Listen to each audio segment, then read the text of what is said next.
I just spoke to Christian Eriksen now and he accepted blame there. But the big thing that came out of Christian Eriksen's mouth was the question I asked him, why do United keep failing when when we look like we're in comfortable positions? That 1-1 draw against Twente today is just unacceptable. It's as simple as that. Eriksen said, yes, my fault for the goal. Take the blame. Takes it on his shoulders, maybe because he just banged one in top bins as well and it was alright saying that, and it's easy to say that, I don't know, but I felt sorry for him a little bit actually coming out and answering them questions today, because it wasn't all his fault. The build up to that equaliser was ridiculous. It was like Keystone's Cops. It was like kamikaze defending. Maguire diving in, Martinez diving in. Umpteen times that we could have tackled a player, marauding down the Old Trafford pitch. From full-back, past 6 or 7 of us, and then we give it away again, and then complete open near post for Andre Onana. We just switched off again and again and again. It's the same old story. What's happening with the mentality? I asked Christian Eriksen, simple, like, why does this keep happening? How do we get ourselves in what looks like a comfortable position where we're in control, we're actually in front, and we can't put the game to bed? You are always going to get punished. FC Twente, we're out here celebrating 20 minutes after the game. That shows you the levels of both clubs right now. And zero disrespect, because FC Twente deserved their draw there tonight. They really did. But the fact that they're celebrating, even in the warm down, the players were giving olays to 4,000 FC Twente fans still in the stadium. United fans, 20 minutes gone, completely deflated, completely dumbfounded, and no answers at all to what actually went on the pitch there. We are clueless about seeing games out right now.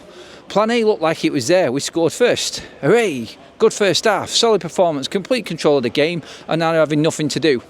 But again, Manchester United, we may not be conceding chances, and everyone making a point about that, and that is a good thing for Manchester United, really good. But we always concede that one chance that we do give away. Why is that? Why do we have this vulnerable mentality where we have to undo all of the good work in one moment of a game? A section of a game is always that time that United just switch off completely, and we all know it happens. It's pointless trying to defend it. So like Eriksen says, the only way that is rectified is by doing what everybody else has already said as well. Score more fucking goals. Put the game to bed. And then you're not worried about them last-ditch attempts from the opposition or them just going down the pitch in one attack and scoring. It turns out to be a consolation goal. I'm listening to Arsenal win 5-1. I'm listening to Liverpool win, 4-5-1 tonight. Miles gone. So when the opposition scores, it doesn't matter. The game's out of sight. United just don't put teams to bed at all. We haven't done well. Ten Hag has been in charge. It was just one of them moments where we beat Southampton, who were poor 3-0, and we beat a poor Barnsley side here 7-0. Where the goals gone since then? We've got 3 really tough games coming up now with teams that are really chomping at the bit. This is embarrassing tonight. There's no other word to describe it. Again, another disappointing, embarrassing performance from Manchester United against a team inferior to us, completely inferior to us.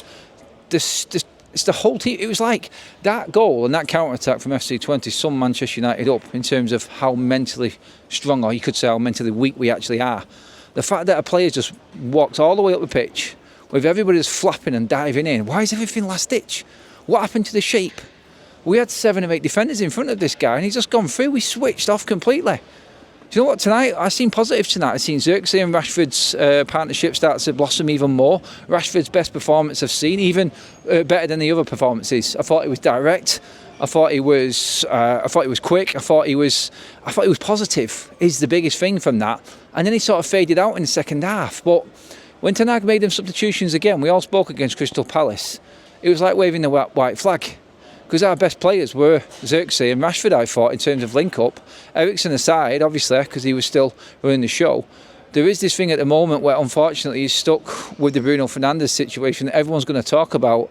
I'm not even going to go on about it. Bruno's in a bad spot at the moment, and he knows it himself. We've just seen him walk off there. He looked dumbfounded, like a lot of the players did. Like Leach didn't even let on to anybody walking past. They're absolutely fuming with themselves. That's all good and well afterwards. And afterwards you're talking about what you coulda, shoulda, woulda.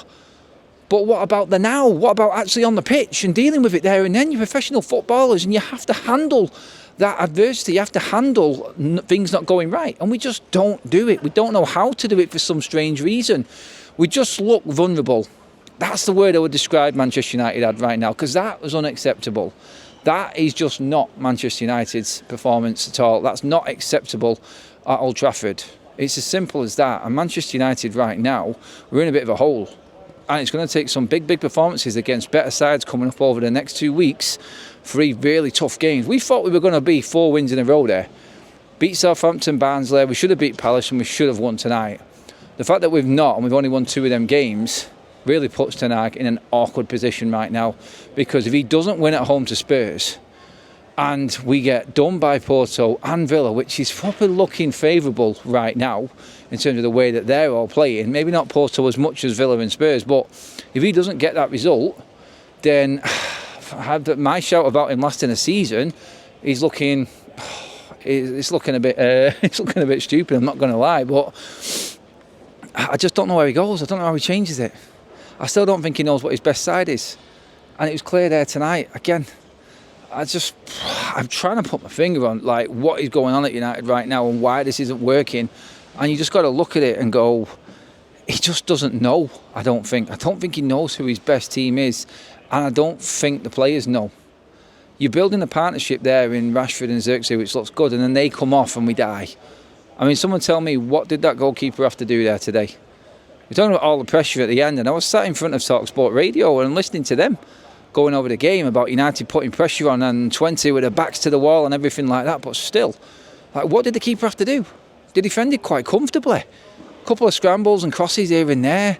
There's just too many players that just don't know where they're coming or going at the moment in this team, and they do look a bit lost. They do. If the game isn't to bed, and I've said this in every single game this season, if the game isn't to bed, then United are going to struggle. I just don't know how else to describe that game, but unacceptable, disappointed. It's not as far as disgraceful, because, again, we are playing all right in certain sections. It's just, we've got too many players that are just not completely at it at the moment, and the big players in big key positions. And you all know who that is. You all know who they are, sorry, and them players. Let me know what you think. Drop your comments in below. Like, share and subscribe. It has been another dreadful night for Manchester United.